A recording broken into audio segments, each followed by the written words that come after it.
District bureau chief محمد معظم کی report کے مطابق سیلاب متاثرین کی بحالی کے لیے بیاڑی میں پاک فوج کی جانب سے ریلیف کیمپ قائم کر دیا گیا۔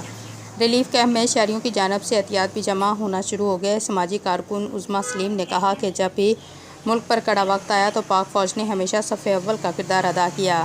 اس وقت پورے ملک میں ایمرجنسی کی صورتحال ہے۔ سیلاب زدگان اس وقت اپنا سب کچھ کھو چکے ہیں۔ ان کی بحالی کے لیے ہمیں پاک فوج کے شانہ بشانہ کام کرنا ہوگا۔